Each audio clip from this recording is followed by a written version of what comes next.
A graça e a paz, meus amados e queridos irmãos em Cristo Jesus.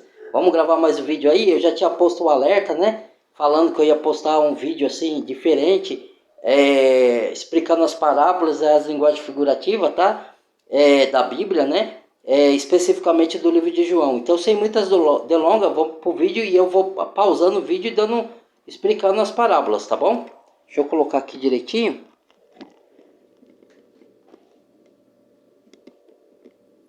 Peraí.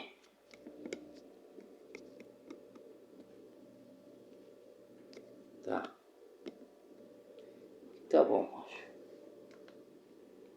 Evangelho de João, capítulo 1. Antes de tudo havia a palavra presente em Deus, Deus presente na palavra.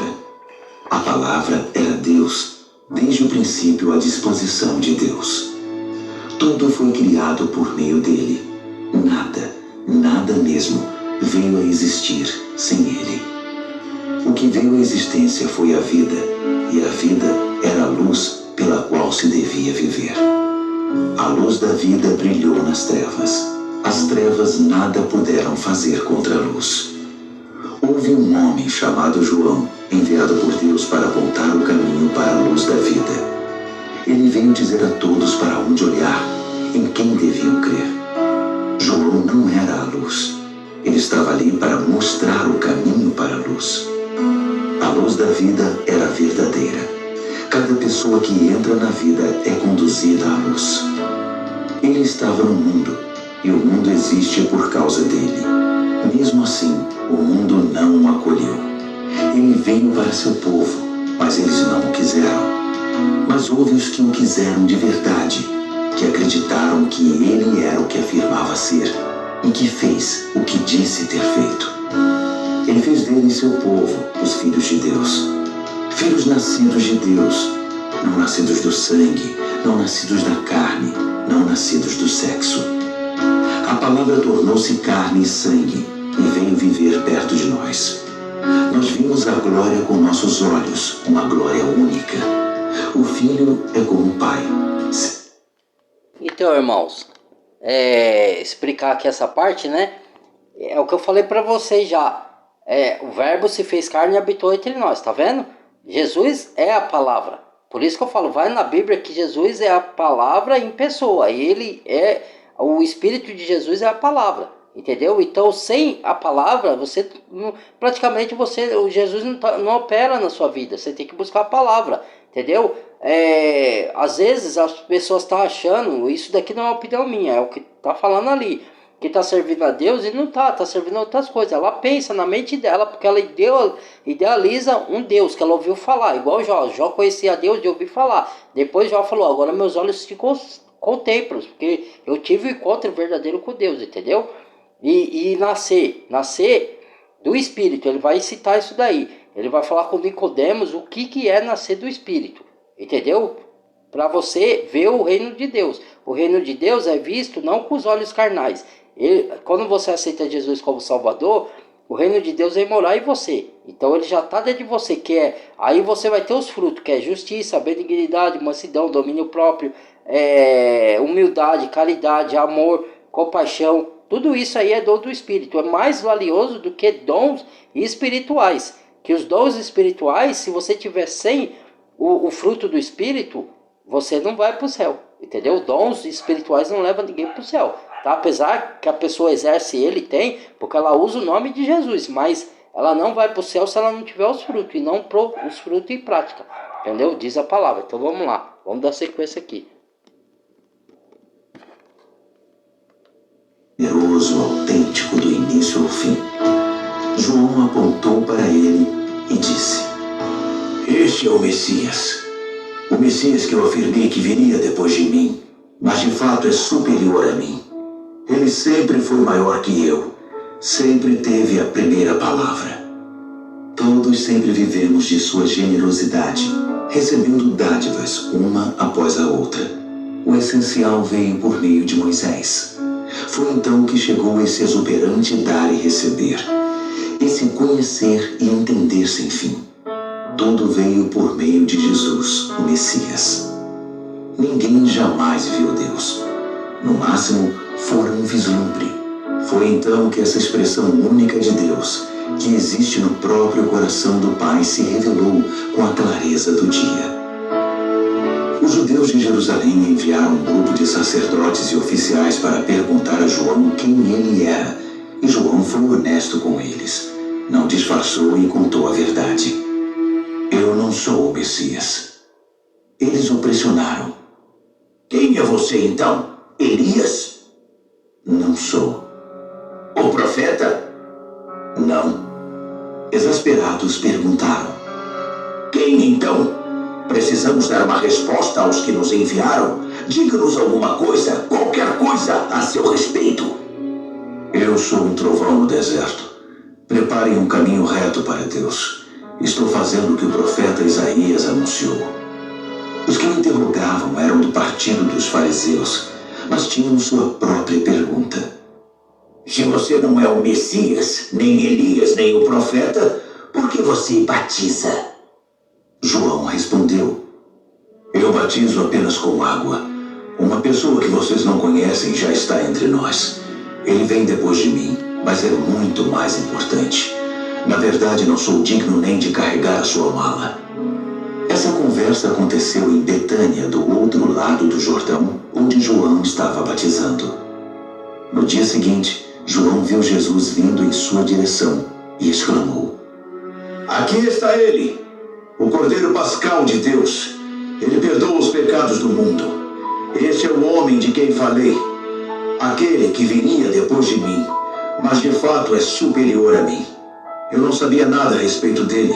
Só sabia que minha missão era deixar Israel preparado para reconhecê-lo como o homem que veio nos mostrar Deus. É por isso que vim, batizando com água, dando um bom banho em vocês e limpando os pecados de cada um para que pudessem ter um novo começo com Deus. João fortaleceu seu testemunho dizendo: Vi o Espírito como uma pomba voando pelo céu, fazendo dele sua morada. Repito, não sei nada a respeito dele a não ser isto. Aquele que me autorizou a batizar com água me disse: aquele sobre quem você vir o Espírito descer e permanecer, batizará com o Espírito Santo. Foi exatamente isso que vi acontecer. Por isso digo a vocês, e não há dúvida, este é o Filho de Deus. No dia seguinte, João estava de volta ao seu posto com 2 discípulos, que observavam. Ele ergueu os olhos, viu Jesus caminhando e disse: Aqui está ele, o Cordeiro Pascal de Deus. Os 2 discípulos, ouvindo isso, passaram a seguir Jesus. Ele olhou para trás e perguntou: O que procuram? Eles disseram: Rabi, que quer dizer mestre, onde o senhor costuma ficar? Ele respondeu: Venham e vejam vocês mesmos. Eles foram, viram onde Jesus estava vivendo e ficaram ali o resto do dia, pois já estava anoitecendo.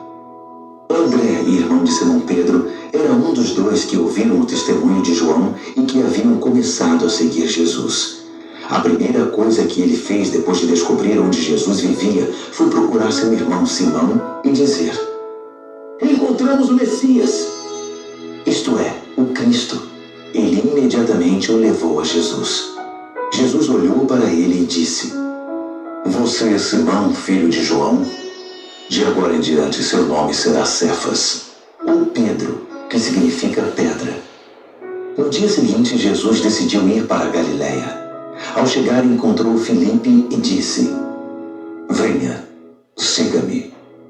Filipe era de Betsaida, a mesma cidade de André e Pedro. Filipe foi com ele. Mais adiante encontrou Natanael e disse: Encontramos aquele a respeito de quem Moisés escreveu na lei, aquele anunciado pelos profetas. É Jesus, filho de José. Ele veio de Nazaré. Natanael perguntou: Nazaré? Você está brincando? Mas Filipe insistiu: Venha, veja você mesmo. Quando Jesus viu Natanael se aproximar, disse: Aí está um autêntico israelita, em quem não há falsidade. Natanael estranhou: De onde tirou essa ideia? Você não me conhece? Jesus respondeu: Um dia, bem antes de Filipe chamá-lo, vi você debaixo da figueira.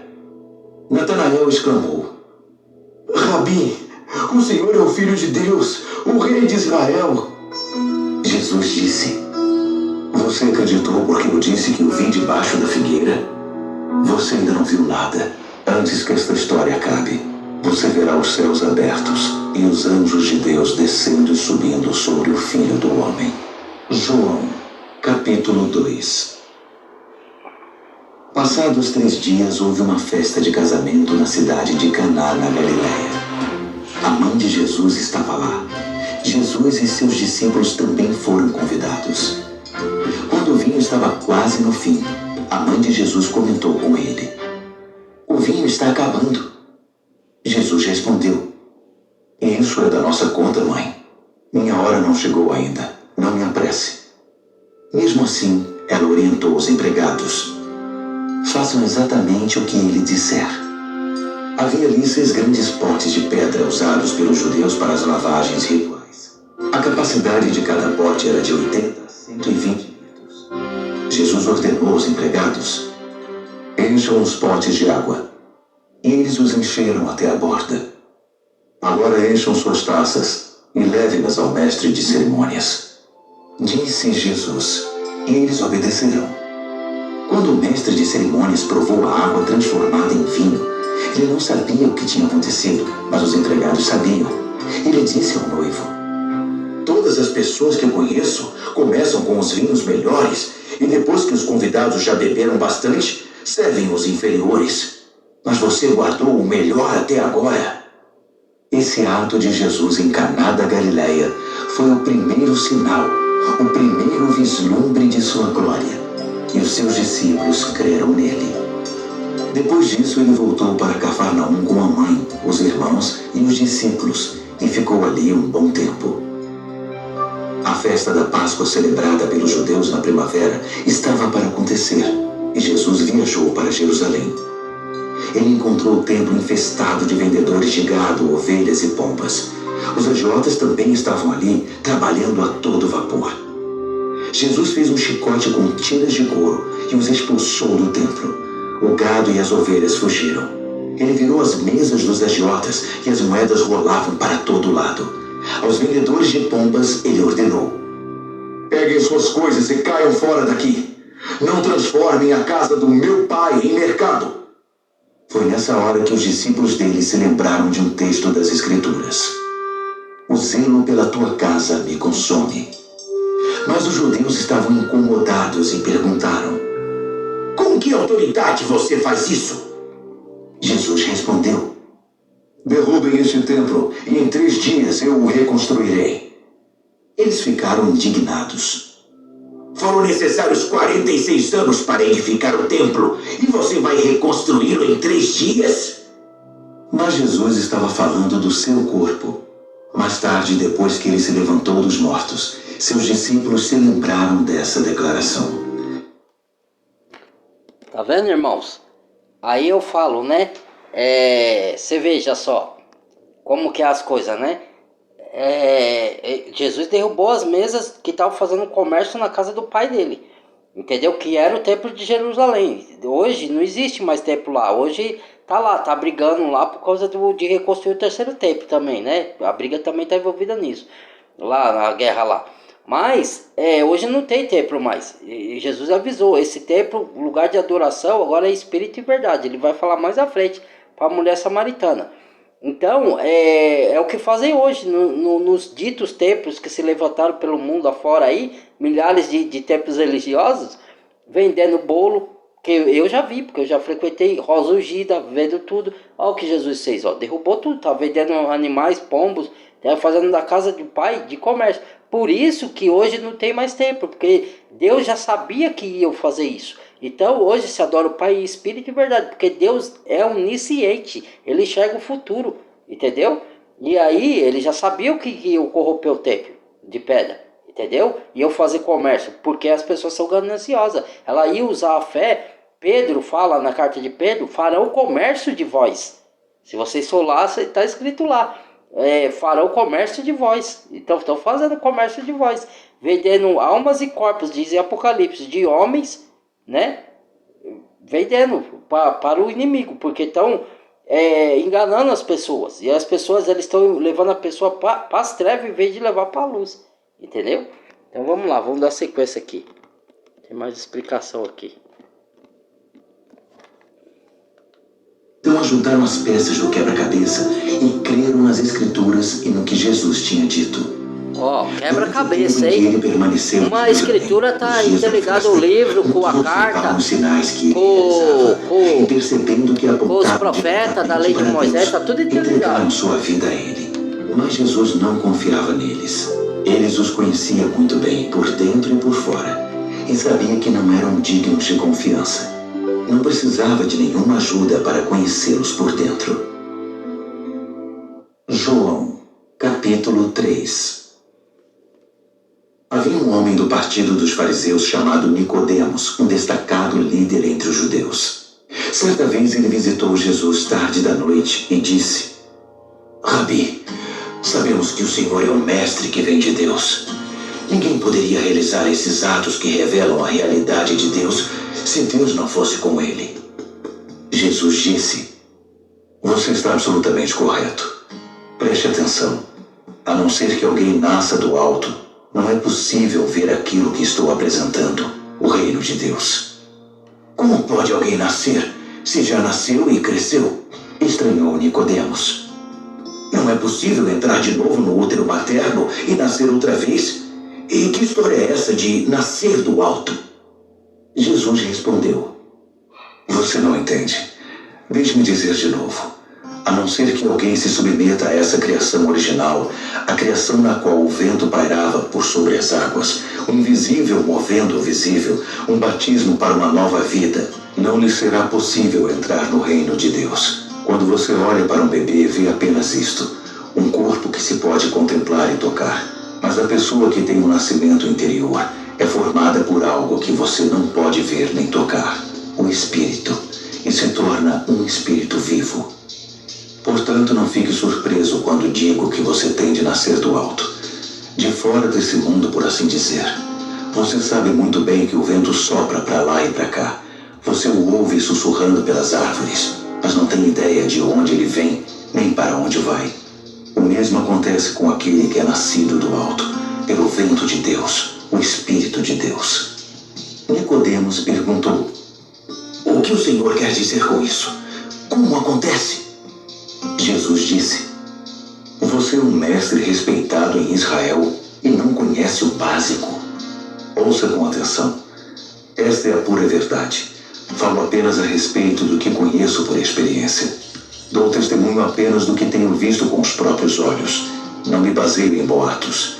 Mas em vez de encarar as evidências e aceitá-las, você as evita com perguntas. Se quando digo coisas claras como o dia, você não acredita em mim, por que eu falaria de coisas que você não pode ver, das coisas de Deus? Ninguém jamais esteve na presença de Deus, senão aquele que veio daquela presença, o Filho do Homem. Assim como Moisés levantou a serpente no deserto, para que o povo pudesse vê-la e crer, é necessário que o Filho do Homem seja levantado, para que todos os que olharem para ele com confiança e com esperança legítima recebam a vida real, a vida eterna. Deus amou tanto o mundo que deu seu Filho, seu único Filho, pela seguinte razão: para que ninguém precise ser condenado, para que todos, crendo nele, possam ter vida plena e eterna. Deus não se deu ao trabalho de enviar seu Filho apenas para poder apontar um dedo acusador e dizer à humanidade como ela é má. Ele veio para ajudar, para pôr o mundo nos eixos outra vez. Quem confiar nele será absolvido, mas quem não confiar terá sobre si, sem o saber, uma sentença de condenação. E por quê? Porque não foi capaz de crer no único Filho de Deus quando este lhe foi apresentado. Esta é a situação. A luz de Deus invadiu o mundo, mas a humanidade inteira correu para as trevas.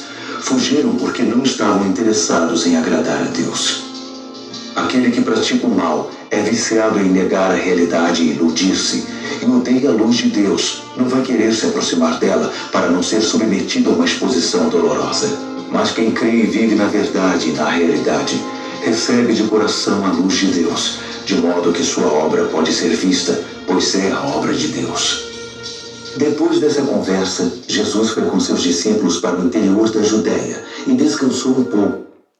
Então, irmãos, ele está falando aqui, ó, viu? O novo nascimento. Nascer do alto, nascer do Espírito e nascer da água, a água da palavra.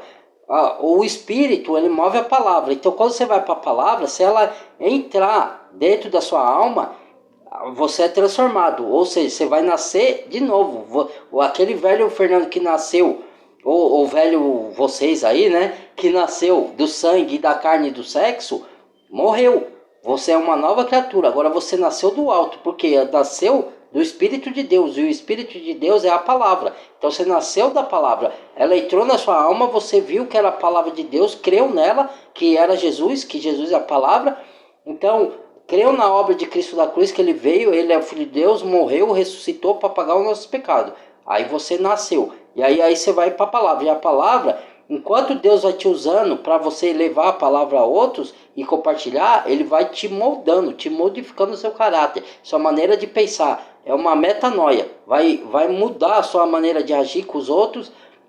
Aquele que faz a coisa errada não vai mais fazer, tá? Não quer dizer que você nunca vai errar, tá? Tá falando que você não vai viver fazendo pecado. Não vai viver na prática do pecado. Você vai pecar acidentalmente uma vez ou outra. Por quê? Porque você é nascido de Deus. E aquele que é nascido de Deus não vive na prática do pecado. Entendeu? Então isso é nascer de Deus. Aí a palavra vai te modificando. E aquele que é de Deus ama a palavra de Deus. Aquele que não é de Deus, você viu ele falando, ama a luz e vai para a luz. Aquele que não é de Deus não quer ir para a luz, que é a palavra, que é Jesus. A palavra é Jesus. Então eles correm da luz, eles vão em direção às trevas. Por quê? Porque eles rejeitam a luz. A luz veio ao mundo e amaram mais as trevas do que a luz. Entendeu? Então vamos lá, vamos terminar.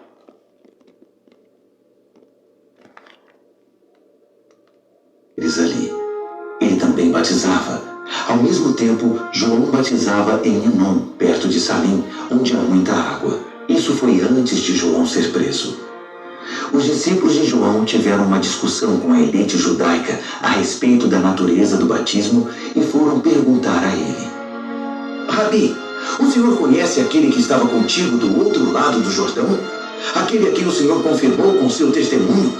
Pois bem, ele agora está competindo conosco. Ele está batizando também. E todos estão se tornando seguidores dele, em vez de se unir a nós.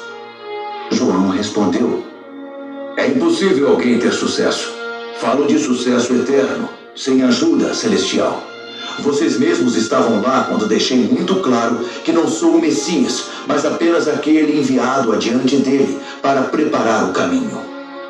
Aquele que recebe a noiva é, por definição, o noivo, e o amigo do noivo, seu padrinho, no caso eu, apostos ao seu lado, de onde pode ouvir cada palavra, está feliz de verdade.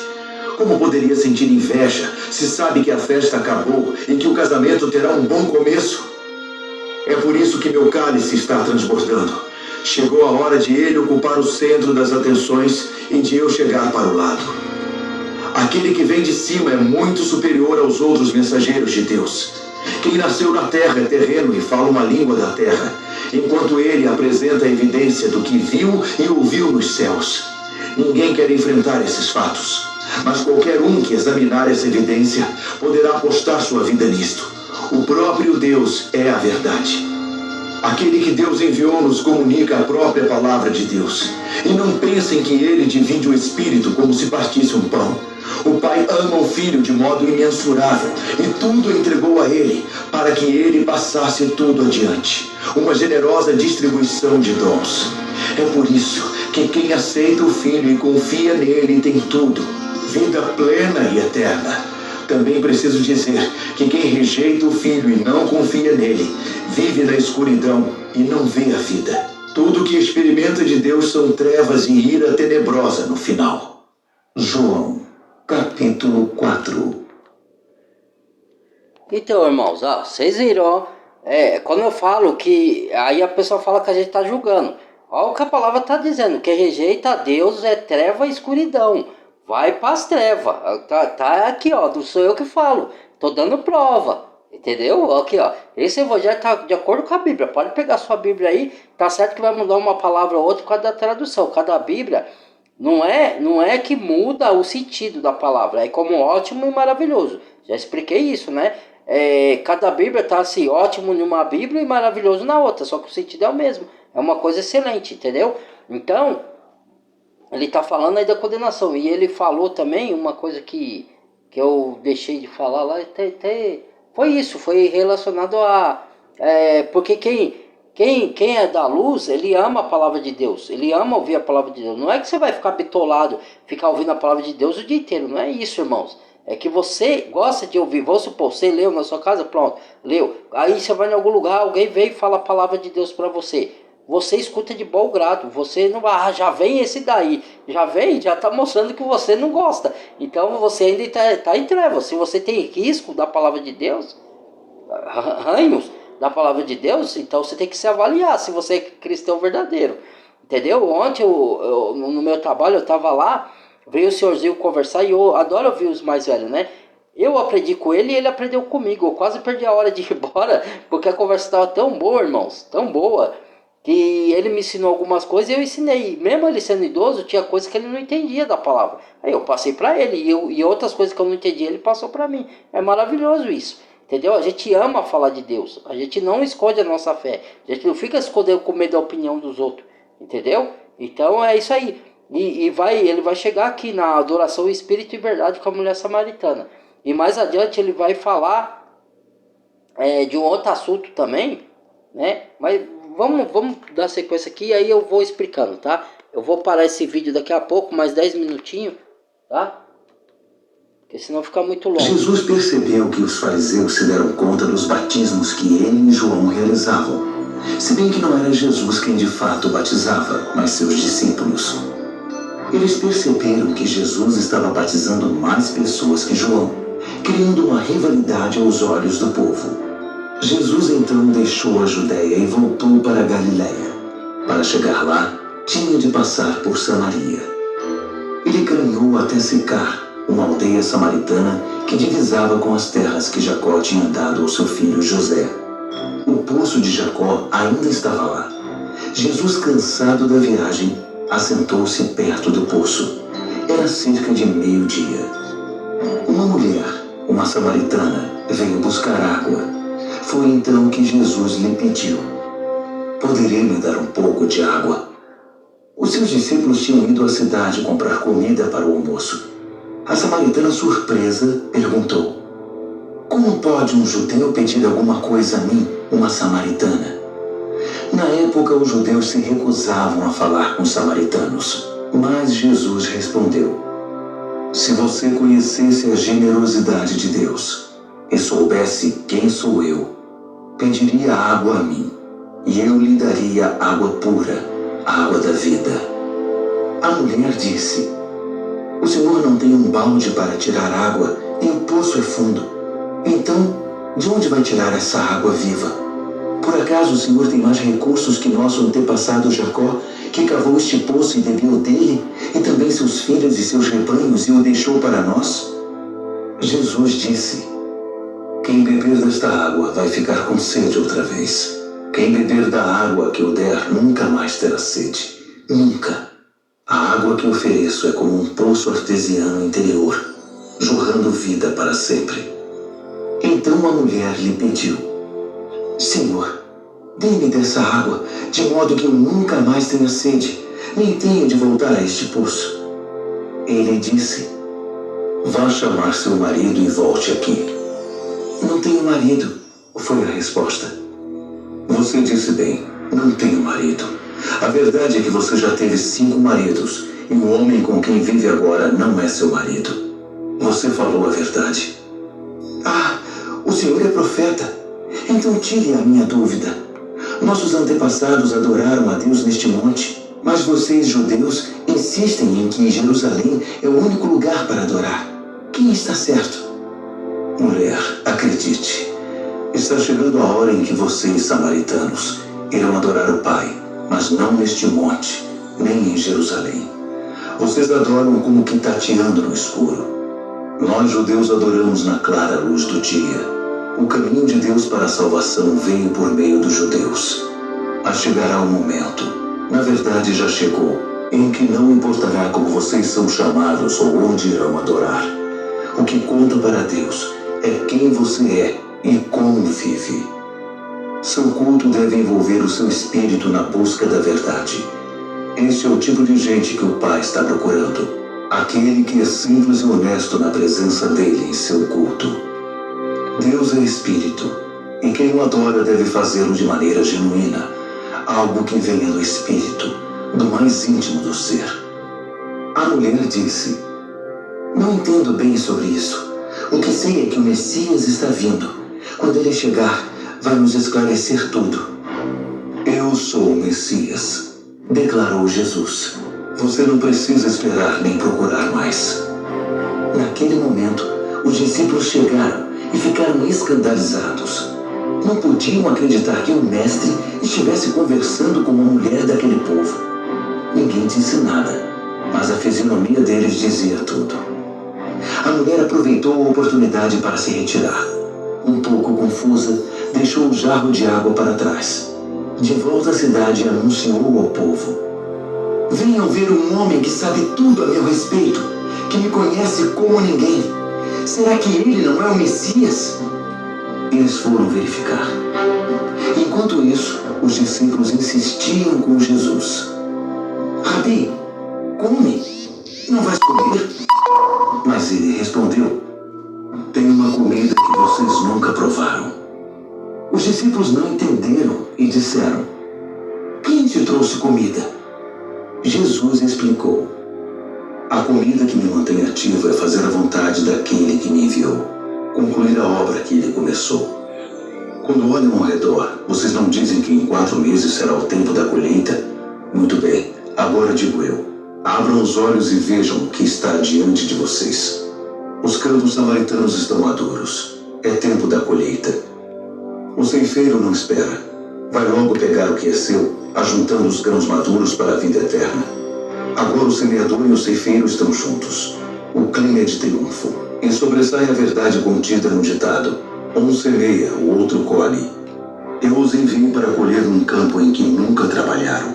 Sem mover um dedo, vocês trabalharam num campo cultivado por outros desde muito tempo e com muito sacrifício. Muitos dos samaritanos daquela cidade passaram a seus seguidores por causa do testemunho da mulher. Ele sabe tudo a meu respeito, me conhece como ninguém. Eles imploraram a Jesus que permanecesse com eles, e ele ficou 2 dias ali. Muitos outros confiaram a vida a ele depois de ouvi-lo. Eles disseram à mulher: nós cremos não mais por causa do que você disse, mas pelo que ouvimos. Agora temos certeza, ele é o Salvador do mundo. 2 dias depois, Jesus foi para a Galileia. Ele sabia por experiência própria que um profeta não é respeitado no lugar onde cresceu.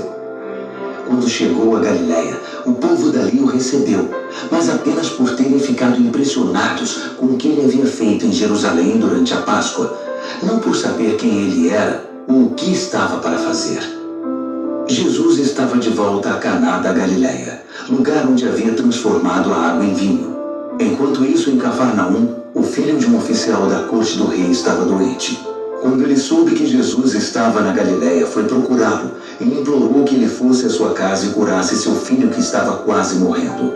Jesus declarou: vocês se recusam a crer se não presenciarem um milagre. Mas o oficial da corte não se deu por vencido. Por favor, é a vida do meu filho. Jesus simplesmente respondeu: vá para casa, seu filho está vivo. O homem creu na palavra de Jesus e foi para casa. No caminho, seus empregados o encontraram e deram a notícia: seu filho está vivo! Ele lhes perguntou a que horas seu filho começara a se sentir melhor. Eles disseram: você viu, irmãos? Adorar a Deus em espírito e verdade, não nesse templo, nem nesse monte. Agora os verdadeiros adoradores vão em busca da verdade, porque os religiosos fariseus distorciam a verdade, entendeu?